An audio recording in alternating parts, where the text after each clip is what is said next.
Vamos a la sala más grande y la más brutal. No puede ser. Sí, aquí está. ¿Todo esto Está.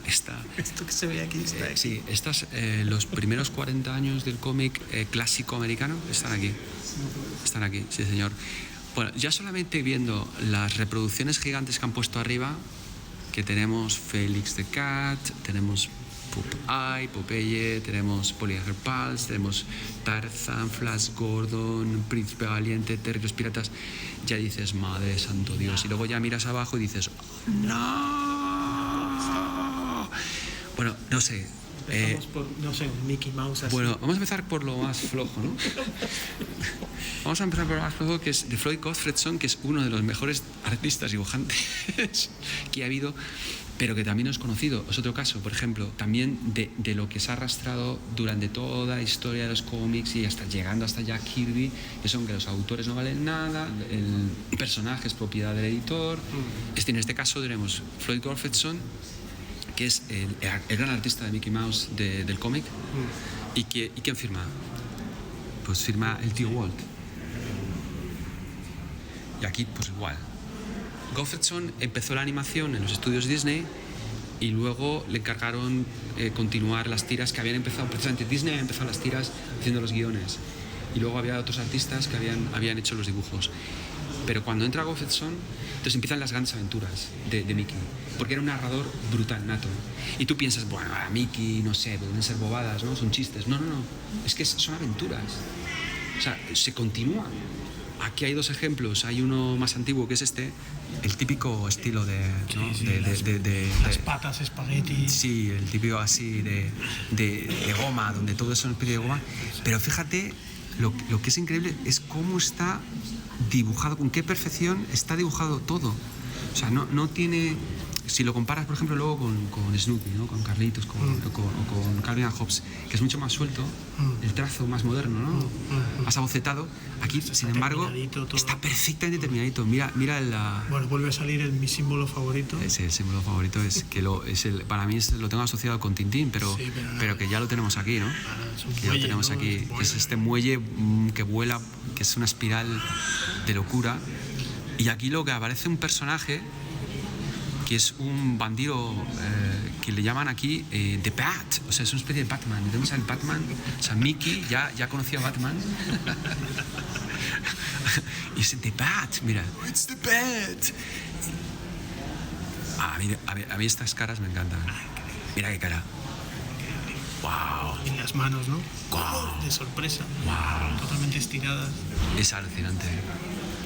Aquí aparece una cosa que luego se va a ver mucho en otras tiras, que es el coloreado azul Este coloreado azul es para indicar los grises.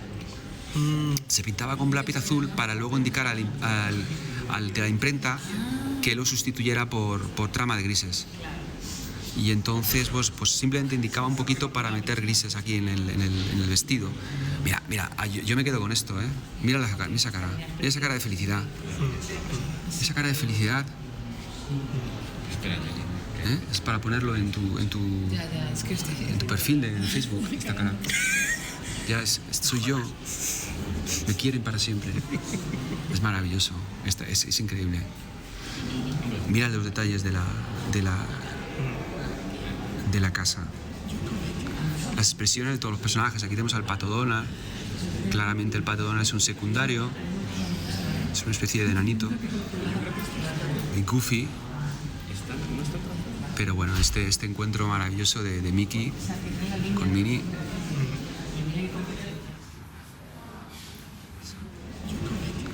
Cuando llegamos al Pato Donald, lo que hay que hablar es del gran artista de los patos, que es el bueno, que llamaban the Good Duck Artist.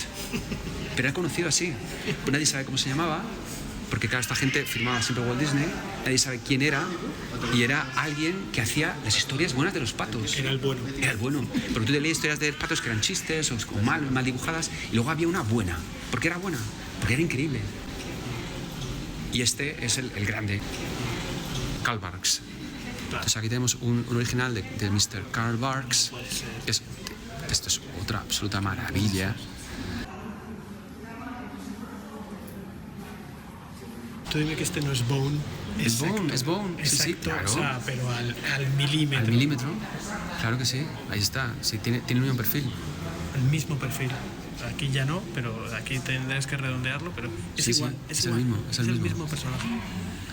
Bueno, esta es una página de Uncle Scrooge, del tío Gilito, y lo que la mayoría no sabe la gente es que Karl Barks es el que inventa el tío Gilito.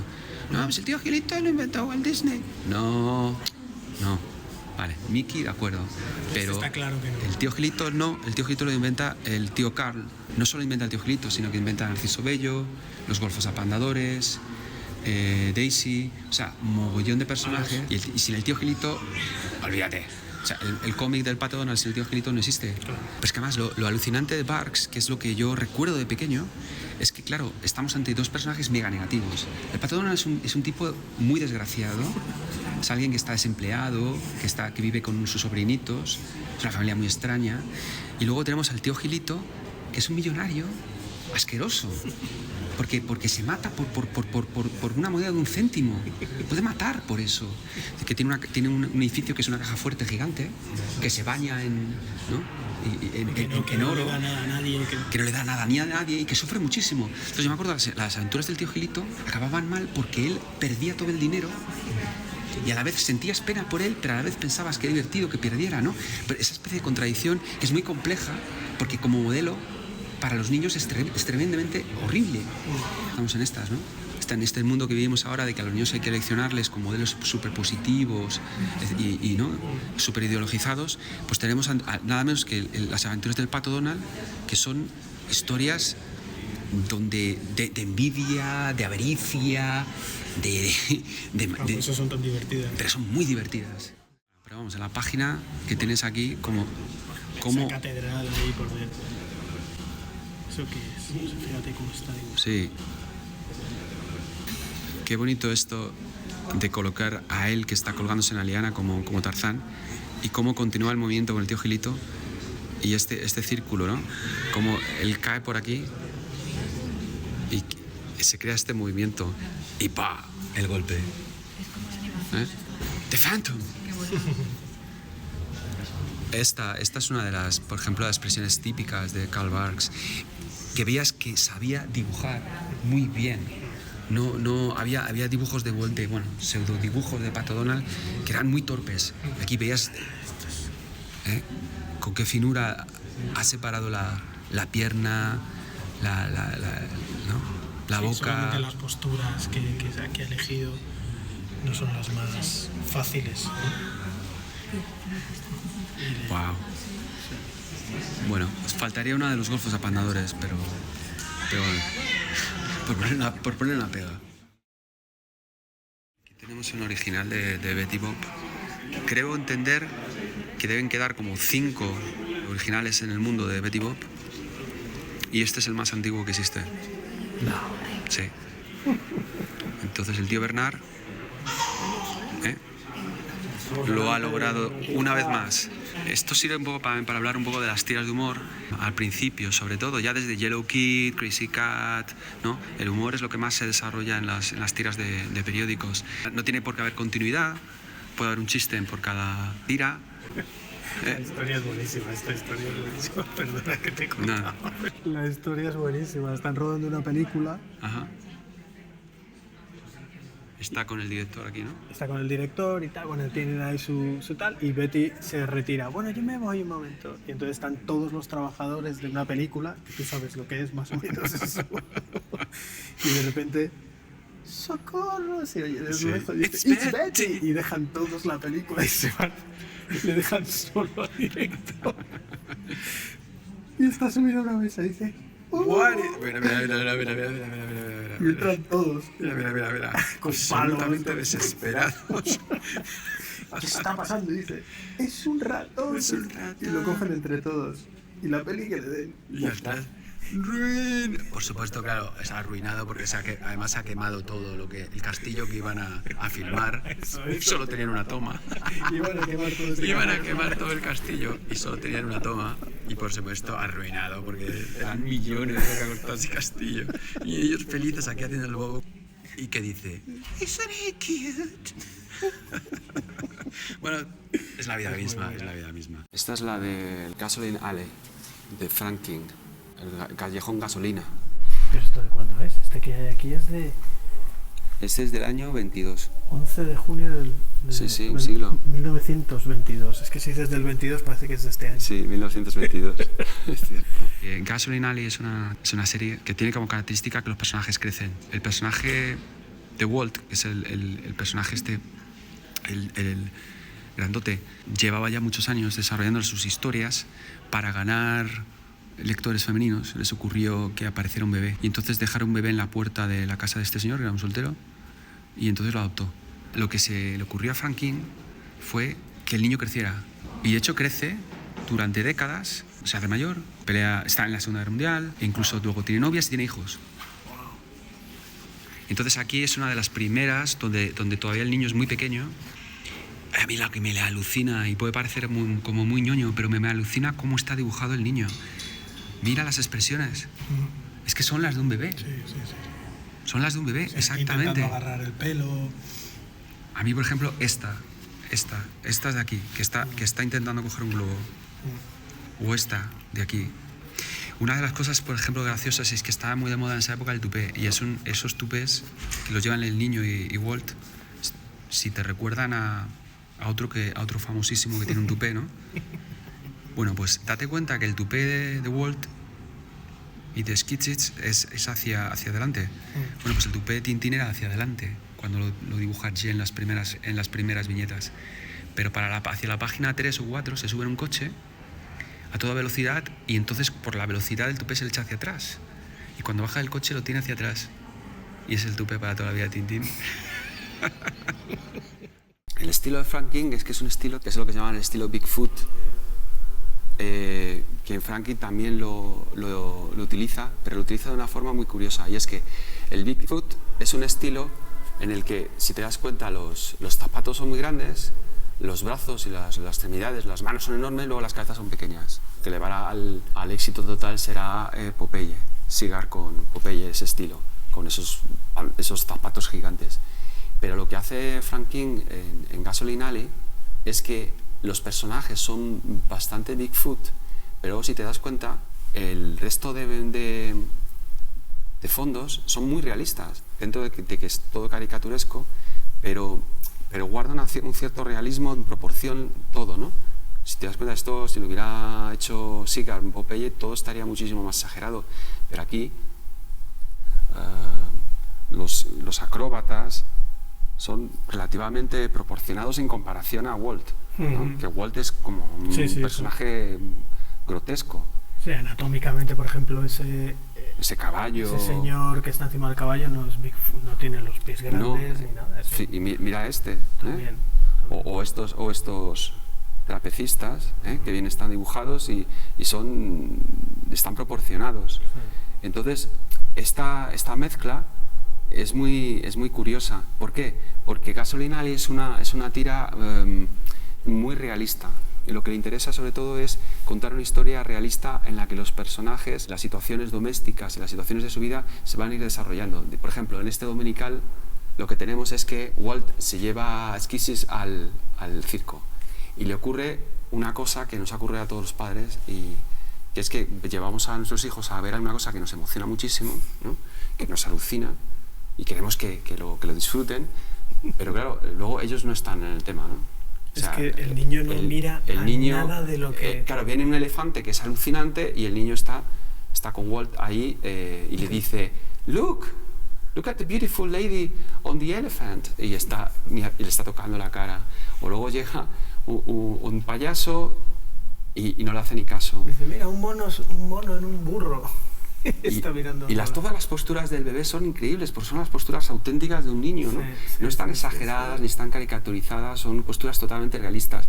O aquí, nada menos que, fíjate, el malabarismo, ¿no? Están haciendo todo lo que se puede hacer. La señora andando por lleva una escalera en la barbilla.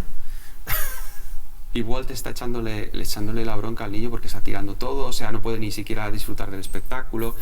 Aquí ya, bueno, el espectáculo continúa y le está tirando del pelo, aparecen los globos, él está más interesado en los globos que en los trapecistas. Y aquí llegamos ya a este momento, esta viñeta que es tan bonita, ¿no? Eso que hacían, ¿no? Que se agarraban de los dientes. Sí, y luego, daban vueltas. Y luego y con este traje, ¿no? que creaba todas estas formas, Sí, sí, estas... sí. The Big Butterfly. The Big Butterfly. Y está Mariposa alucinando con su globo, ¿no? Entonces, claro, al final, ¿qué ocurre?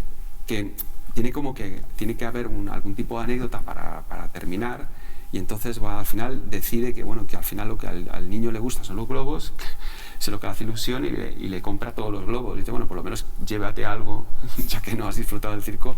Y entonces ahí la broma final es que llega una señora y le dice, o se cree que es el que vende los globos, y le dice que se lleva 2, ¿no?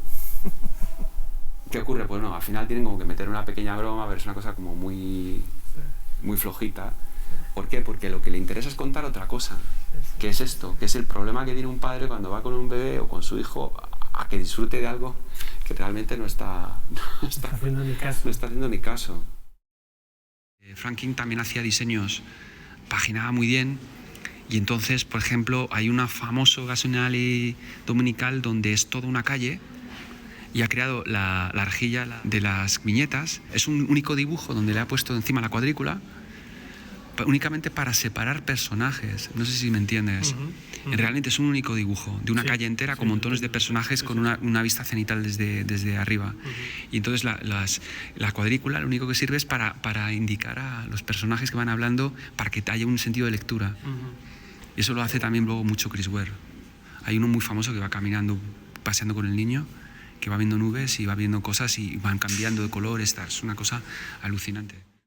Luego cuando ves las fotos en detalle, ves todas las cosas que se han caído. Y aquí, por ejemplo, se le ha olvidado pintar la chaqueta. Y además es curioso porque empieza pintándolo muy oscuro. Parece como que se iba quedando sin acuarela o algo. Ah, mira. Tiene esto. Fíjate, aquí indica red. A lo mejor está utilizando, a lo mejor lo utiliza como guía para los colores de imprenta. Y aquí eso puede ser, porque va cambiando mucho. A lo mejor se ha quedado sin color y ha tenido que utilizar un naranja, y aquí le ha tenido que colocar una cruz diciendo no, lo quiero rojo. No lo sé.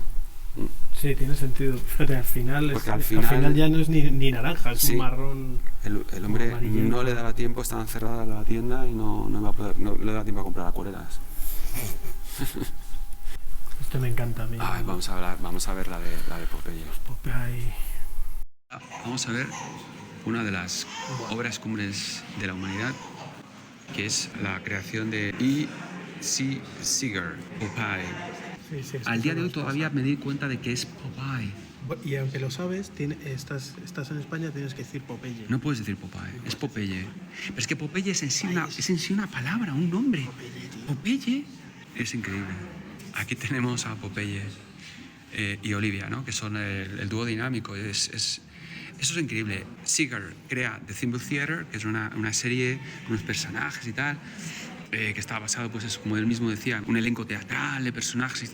10 años después de estar dibujando esa serie, un buen día van a ver a un marinero para que les lleve en un barco para hacer no sé qué aventura, y es Popeye. Total, que se queda en la aventura este tipo porque es muy gracioso. Se hace con la serie. Desaparecen todos. La única que queda y que sobrevive es Olivia, y ya desaparecen todos, ¿no? Aquí además es un Popeye un poco todavía primitivo. Todavía no lo ha terminado de dibujar, como luego ya acaba dibujándole, ¿no? Con el estilo característico, esa boca grande. Aquí todavía se parece como un señor más viejo, ¿no? Hay como 5 años, es más estirado. Sí. Aquí lo ha comprimido más. En cambio, ella la tenía dibujada porque ya llevaba 10 años dibujando a Olivia, y entonces la tenía ya claramente cargada. Pero él no, todavía lo está desarrollando. Aquí la historia es buenísima. O sea, aquí tienes a Olivia y a Popeye, ¿no? Que él está desesperado porque quiere ser novio de ella y ella le dice que no puede ser porque Popeye es un personaje que es muy bonachón, pero tiene un gran problema. Se lía tortas a la primera. Entonces ella dice que no puede ser. Le dice que promete no pelearse con nadie mientras viva. O sea, nada menos. Bueno, pues nada más salir al campo, le dice que como corrompa su promesa, que cortan. Y aquí hay un tipo que le dice, pero ¿cómo se atreve? Ese tipo te está guiñando el ojo. Obviamente no le guiña el ojo, es que le falta un ojo, ¿no? Y dice, no estaba guiñando, es que es así, mi ojo es permanente. ¿Eh? My eyes like this permanent. Sí, porque habla mal, él siempre se confunde con las palabras. Sí. Y aquí como dice, you're lying. Say I'm gonna hit you so hard you'll be good looking. Y aquí, mira ella, como, no. Le está llamando mentiroso. Popeye. Oh yeah. Y aquí ya directamente, ya sin esperar más, le suelta ese puñetazo, que es un puñetazo que duele. O sea, tú imagínate dónde le hunde. Lo que le sale, la cara de este hombre es maravilloso. Seagar, de verdad, lo que son los puñetazos, las tortas, lo que te decía del estilo Bigfoot. Mira cómo los zapatos que dibuja ahora ya, todo es como gordo, gigante, hinchado. Con esos brazos absolutamente imposibles, pero donde vemos las estrellas que son casi como dientes. Yo creo que son los dientes. Son como dientes que están volando por el aire y donde ella está absolutamente desquiciada. Stop it. Bueno, aquí ya le ha dicho que no quiere ser su novia más y que no quiere estar con él porque es un tipo bruto, violento y asqueroso. Ya que aparece la tipa que le dice ¡Yuhu! Y le dice, si tú no le quieres, yo le quiero. Ella dice, ni hablar, acaban peleándose. Y aquí es el momento de Popeye que dice, ¿no? Muy bien, venga, dale duro. Y lo mejor es la reflexión de Olivia, ¿no? Que dice, por supuesto, Popeye, a veces hay momentos en los que uno siempre debe de pelearse. Y dice el otro, eso es lo que yo también digo. Lo que se trata es de contar una historia y de contarla bien y no está tan preocupado por el estilo, por el diseño de la página. ¿Por qué? Porque lo que importa es la situación. No le interesa que haya cambios de puntos de vista, ni ningún tipo de fantasía de diseño, ¿no? No, aquí es todo muy repetitivo, pero eso es lo que funciona. Hay una mezcla en Popeye muy curiosa de estilo, por un lado de comedia muda, de cine mudo, de Chaplin, de Buster Keaton, de slapstick, de bofetadas, de tortas, de golpes, de caídas, con luego la comedia de los años 30, de diálogos chispeantes, rápidos, con mucha ironía, mucha coña. Lo que más me gusta son todas estas onomatopeyas. Rip, smack, scratch, boop, shock. Tiene que inventar muchísima cantidad de golpes. Entonces, bueno, habría que hacer un catálogo de las onomatopeyas de Seagar porque son infinitas. Un poco como los insultos del Capitán Haddock, ¿no? Que hay un diccionario. Sí. Pues habría que hacer un diccionario de onomatopeyas de Seagar. Seagar firmaba, como Seagar se dice igual que puro, pues firmaba con un puro siempre aquí. ¿No sabías eso? No. Hay un purito siempre. Aquí ves, aquí está su purito. Seagar. Ahí está, Seagar.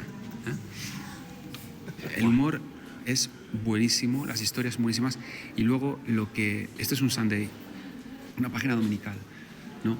Que es autoconclusiva. Los dominicales de Popeye no continuaban las tiras de los dailies. Los dailies eran aventuras que continuaban durante 2 meses y los dominicales eran básicamente una pequeña historia, un pequeño gag que terminaba, ¿no? Que eran autoconclusivos. De forma que los que compraban los periódicos los domingos no se perdían la aventura si no compraban el periódico durante la semana. Pero las alucinantes son las tiras de diario porque en las dailies continúan las aventuras. Y son aventuras. Aquí, por ejemplo, aparece la Seahawk, la bruja del mar. Bueno, aquí está este personaje que es Wimpy, Pilón, que es el tipo gordo que come hamburguesas. Yo creo que una de las grandes creaciones, Popeye desde luego, pero Wimpy es una de las grandes creaciones del cómic, junto con el tío Gilito. Es uno de los personajes más miserables jamás creados. Hay ha intentado liarse con la bruja, precisamente para que le dé hamburguesas, ¿no? Es básicamente su objetivo, ¿no? Y aquí están peleándose y el comentario: no puedo creerlo, dice, tiene flores en su lencería. Estás mirando cómo se matan. Está mirando cómo se mata. Y está tan tranquilo, sin inmutarse. Dice, divertido, ¿eh? Oh, what fun. Es divertido, ¿verdad? El otro que es un animal de bellota. Sí, es pura violencia. Es algo que, bueno, a los críos y a los adultos pues nos gusta mucho siempre ver cómo otros se matan a palos, ¿no? Vamos a ver ahora un Dick Tracy. En los años 30 surgirán Flash Gordon, Popeye, Dick Tracy. Dick Tracy es un policía, un tipo rudo, obsesionado con que el crimen tiene que pagar. Tracy es la inspiración de Batman. Bueno, de hecho es una persona que se mete a policía cuando matan al padre de su novia. ¿No te recuerda un poco a lo de Batman? O sea, hay una idea de voy a meterme a policía para vengar el crimen, entonces su obsesión es perseguir el crimen a costa de lo que sea. Las historias de Crazy, voy a decir que Dick Crazy. ¿Por qué que son crazy? O sea, yo creo que a nivel dentro de lo que es el cómic clásico americano, es de lo más brutal, loco, hiperbólico, salvaje. La aportación de Gold, aparte del nivel gráfico, es alucinante, es súper moderno. Es que además es la galería de villanos que inventa. Siempre son gente psicópata. O sea, hace todas las variaciones del sociópata, habidas y por haber, aparecen en las historias de Dick Tracy. Su estilo es muy caricaturesco, pero es de una violencia extrema. Aquí tenemos, por ejemplo, una historia donde unos tipos que llevan a unos esclavos en un barco, y Tracy pues está detrás de esa pista. Vemos aquí a estos dos personajes, especialmente el interesante es el que lleva el látigo, donde observamos esa cara, ¿no? Con esas lentes de topo. Sí. Y aquí viene la imagen del látigo. Y aquí acaba siempre con un cliffhanger. Y una cosa que hace mucho Gold es primero poner una primera viñeta y luego un detalle. Y aquí el detalle es: van a caer unos peces. ¿Dónde van a caer los peces? Encima de todos estos desgraciados que van a estar sepultados para esconderlos. Claramente morirán asfixiados ahí debajo, ¿no? Entonces, esto estamos hablando de un nivel ya en los años 30 en el que esto ya claramente no es para niños. Lo que ha trascendido para el cómic moderno Gold ha sido por su estilo, que es un estilo muy esquemático, pero es un estilo muy narrativo. Es decir, a él le da exactamente igual el preciosismo. Por ejemplo, aquí, pues esta serie de personajes que aparecen aquí, pues que le da igual solamente la perspectiva, que esto esté bien encajado o no. A él le interesa contarlo en una viñeta, meter la mayor cantidad de información, y que funcione. Hay muchísimas cosas que no encajan a nivel de anatomía. Por ejemplo, esta mano gigante, ¿no?, que aparece aquí, por ejemplo, ¿no? Chester Gold le pasa como a los grandes que inventan un estilo que solo son de ellos, ¿no? O sea, es difícil ver incluso de dónde ha surgido esto. Y esta es una página de los años 30 en el que sí ya se ha formado el estilo típico de Chester Gold. Es un estilo duro, cortante. El mismo Tracy, aquí aparece su característico perfil, sí, con esa mandíbula brutal que parece un yunque. Y la boca de medio lado, así siempre. Y esa nariz aguileña. Es un tipo duro. Todo es anguloso. Todo está muy definido. A él lo que importa es crear un impacto. Hay un momento en el que ya las páginas empiezan cada vez a reducir el tamaño cuando van a salir en los periódicos. O sea, que las van imprimiendo a veces cada vez en tamaño más pequeño. Entonces es muy importante desarrollar un estilo que se entienda bien, que se pueda leer bien en la página, ¿no? Entonces ahí juega mucho con eso, con grandes masas de negro, con bordes muy gruesos, y luego en diseñar muy bien, por ejemplo, los elementos que aparecen en la página sin importarle demasiado que estén encajados de una manera realista. Lo importante es describir lo que está pasando allí. Es increíble, y muy raros los dominicales de los años 30 en original, la verdad, hay muy pocos. Había mucho que contar y no pudimos hablar de la página más famosa del Príncipe Valiente de Hal Foster, el asalto a la fortaleza de Andel Crag. Prometo que sí lo haremos en el próximo capítulo, donde discutiremos Tarzán, Flash Gordon y sobre todo las fabulosas chicas que salen en Terry y los piratas.